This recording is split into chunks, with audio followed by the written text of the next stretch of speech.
everyone, Haley Fields here, owner of Arenda Marketing, your friendly neighborhood social media marketing specialist.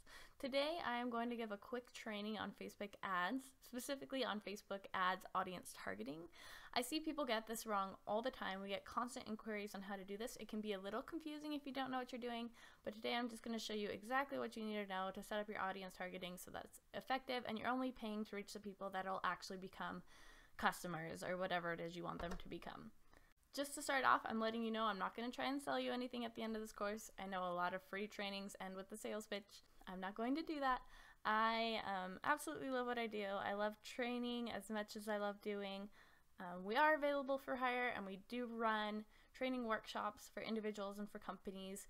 So if you or someone you know could benefit from something like that, please do let us know. Otherwise, I hope you find this quick free training really helpful. Okay, jumping right in. So this is the ads manager. If your ads manager does not look like this, you're probably on the wrong business platform.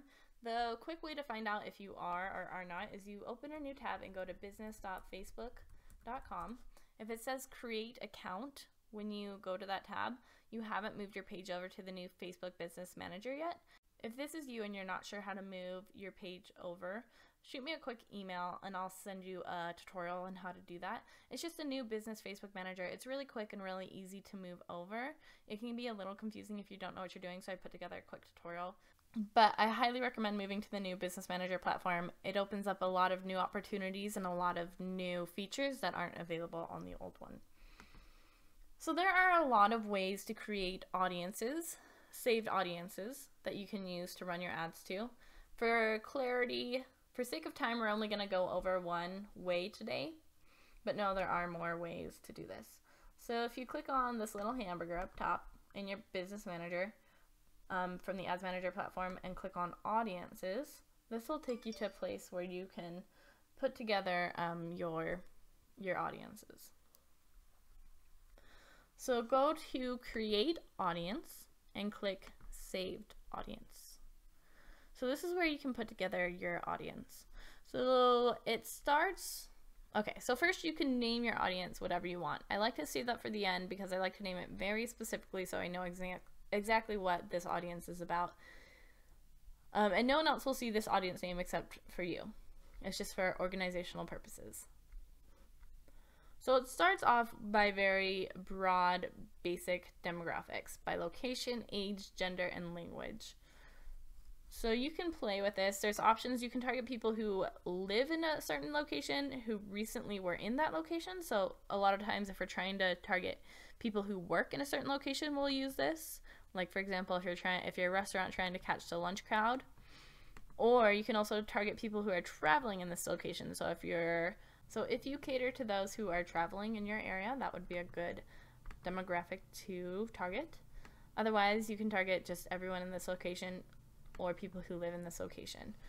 So you can do countries, you can do cities, and when you're doing cities, you can target by cities within a certain radius of that city or people who only are within that exact city. You can also target by entire states or, like I said, any country that really you want to target by.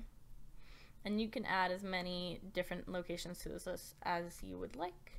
And then you can target by age, obviously. The highest it goes is 65 and over. And then by men, woman, or both. And then by language. You pick whatever your target audience is. And then we get into the detailed targeting. And this is where I see most people go wrong. And there's no easy way to really explain this. I'm going to try and explain it as straightforward as possible. If you get lost,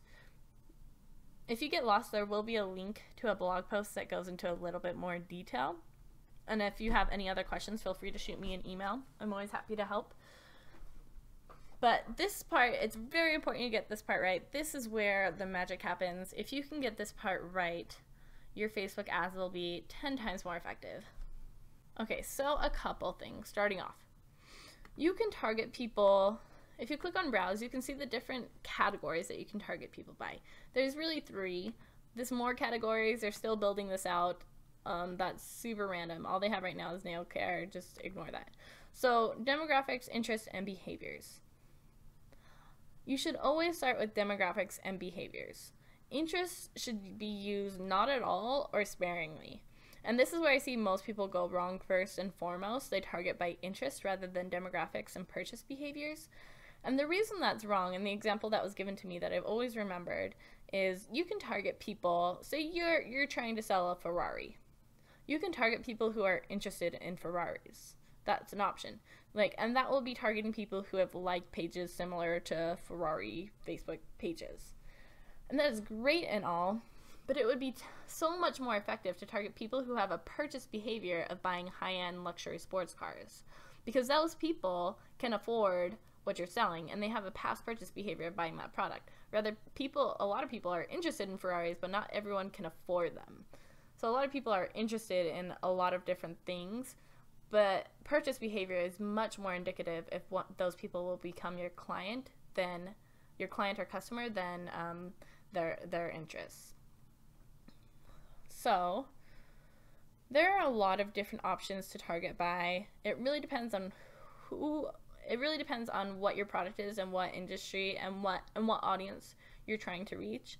A couple ones that we use pretty often is targeting by parents of certain kids of certain ages, certain types of moms. You can target by certain life events like anniversaries, people who live away from their families or away from hometowns, people who have an upcoming birthday, or friends of people who have, yeah, it's pretty crazy how specific they get. Close friends of women with a birthday in 7 to 30 days. So we've actually used this audience. One of our clients is a restaurant and they have a birthday special, so we'll run that birthday special to friends of those who have a birthday coming up. Long distance relationships, new jobs. So obviously there are a lot of different ones. Another one that we like to target by is job titles and industries if we're in the B2B, if we're working with a B2B client. Let's see, home. You can target people who are homeowners or first-time home buyers or who are renters. You can target, let's see, what are some other good ones? Those are usually the most common ones that we see. Oh, income. Income is a big one. We definitely use that to target often. So those are demographics, and then going into behaviors, there's a lot here too, obviously, who have an upcoming anniversary. The most common one that we use is purchase behavior and buyer profiles. So if you open purchase behavior, you can target people who have business purchases. So if you are a B2B company, you can target people who are business owners who have a past purchase behavior of investing in business marketing. You can also target by buyer profiles. So for a lot of small local businesses, we'll target coupon users and send them a coupon for an upcoming deal or special. DIYers, Green Living. This one we use, for example, one of our companies is a solar company, and so we'll run their ads to individuals who are homeowners and have a purchase behavior of Green Living.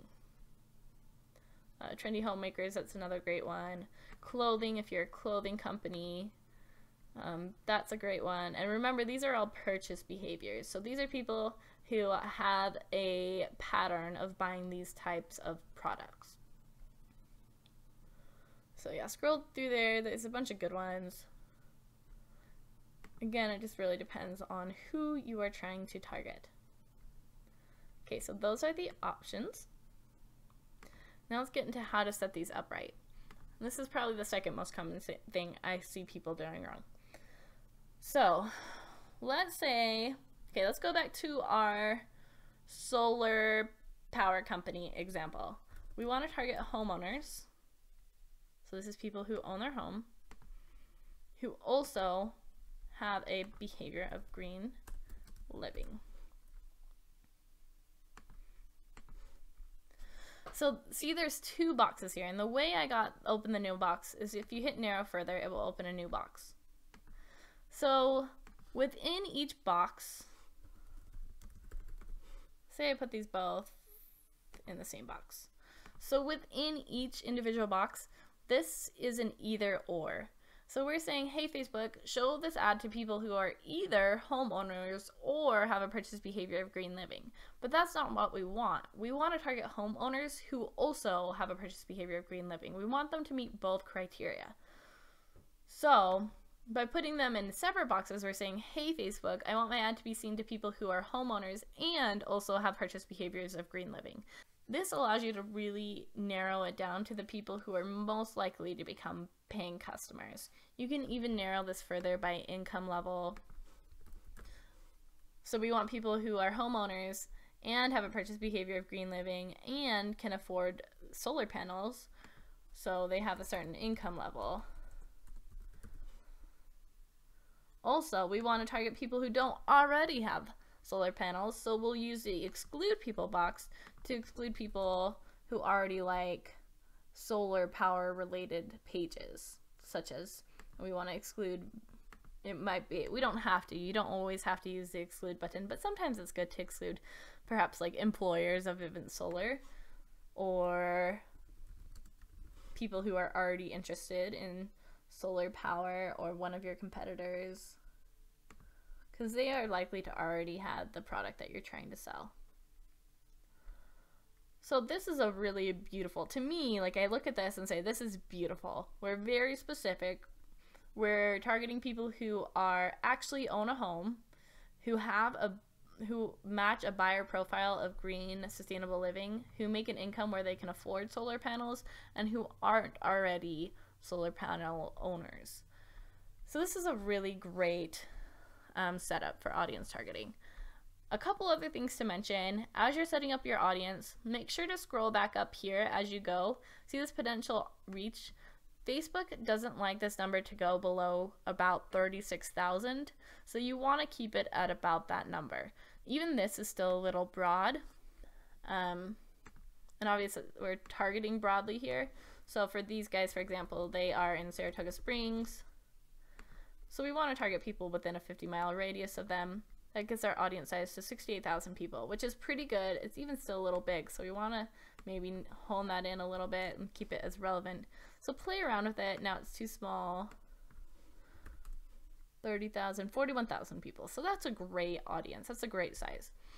So you kind of have to play around with it. You want to keep it specific, but also you don't want that number to dip below 36,000, or Facebook won't allow you to send ads to that audience. Okay, so that was just a super quick overview, but that touched on the most important basics, the main things I see people doing wrong, where they're targeting by interest rather than behaviors and demographics, and they're using the boxes properly. So most people will just put every qualifier they can think of in one box, and they won't watch that number, and it will get too broad, and it just will be sent to a bunch of people who have no interest in what you're selling. So if you get that part right, you're already way ahead of most people trying to do Facebook ads on their own. So I'm just going to show you a couple more examples really quick. So this is a restaurant that we work with. So here's a good example. So we like to send their ads to people who are in a relationship for date night. So we target by people who they would live within a certain radius of the city that the restaurant is located in. They are in some kind of relationship, and they have a purchase behavior of either being foodies, of going out to mid-range restaurants or quick serve restaurants, who are gift shoppers. And because when I tried to set this up originally, the audience size was getting a little bit too small. It dipped under that 36,000 mark. So I added a couple more interests.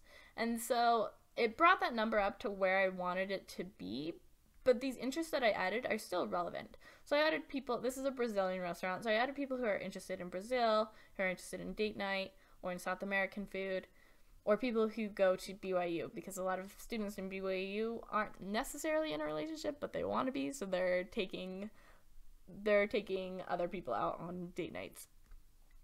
So this, again, is a really beautiful audience. I see this and I'm like, yeah, that's good. That's real good. Another one example. So this is a pediatric dentist that we run ads. He has done phenomenally well through Facebook. We've been running his ads for a couple months, and he's had about 15 new patients sign up in that time. And we run his ads. Switch to the right, ad account.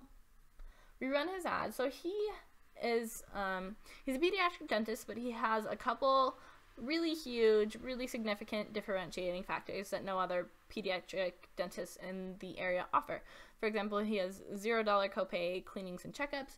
He also does no shot numbing technology, so your kid doesn't have to be crying and screaming and traumatized when they go to the dentist for a cavity or a fill. So we run his ads to a lot of different types of moms and parents. So we want to target moms for this one. So there's a couple different ways to do that. The way I like to do it is by selecting women in the gender, and then in the demographics, just including all parents. So we're targeting all parents, but the ones who are women. So obviously, in this case, we are targeting the moms. And it got a little small for some reason. As you can see, I'm barely above that 36,000 mark. So I just added a couple more, like more specific moms of grade school kids and moms of preschool kids, and that got the number up to where I wanted it to be. And yet it's still specific enough that everyone who qualifies under one of these demographics, they will see an ad. The ad will be relevant to them. And I'll show you one last example. These guys, Natera Partners, are a commercial real estate development company, so they're definitely in the B2B space, and they definitely have a high-end product. So every client they land is probably worth a couple $100,000 to a couple $1 million. So we send their ads, and I'm showing this one because I know a lot of people are running ads in the B2B space, and so there are a lot of options in the to target in the B2B space. So for example, you can target C-level executives who make over a certain income. That is one of the qualifiers that is available. So if you just go to the Facebook ad audience setup and type in C-level executive or C-suite executive, this will pop up. So you can see we're targeting people who are in executive or C-suite roles. And here's another, this is a good example. So a lot of people a lot of time will ask me, like, how the heck does Facebook know all of this? And I say heck because I'm from Utah, obviously. But that is a great question. So obviously Facebook is collecting all the data of everyone who is on their platform on Facebook itself. They see what you're liking, they see what you're engaging with, they see who your friends are, they see what kind of pages and groups and communities you're a part of. So obviously all that information they have. But they are also purchasing data from other companies, such as the Oracle Data Cloud. So they're able to track, and that's just one of many. So they're tracking kind of like what your browser history is. They're seeing what you're buying on Amazon. They're seeing what you're buying at the store, what kind of restaurants you're going to. And yes, that is creepy. And yes, it is a little unnerving. But as a marketer, it is really fantastic because you're able to reach the people who are really, truly most likely to find value in whatever it is that you're offering. So creepy as it may be, it really does open up a whole new world of opportunities, and it's completely changing the whole marketing and advertising industry and allow you to get the most out of every dollar that you spend because you're only reaching the people who are most likely to become your customer. So see, we can also target people. They also work with commercial real estate investors, so we're able to target those individuals and narrow it down by income. So we want to make sure, yes, we are targeting C-level executives and real estate investors, but also ones that make at least $150K annual and live in Utah. So I hope you found this information useful. If you have any questions, if any of this didn't make sense, please shoot me an email. I'm always happy to help. Again, we are also available for hire if you need any help running your Facebook and Instagram ads. Otherwise, if you're going at it alone, good luck out there. Feel free to reach out with any questions you have, and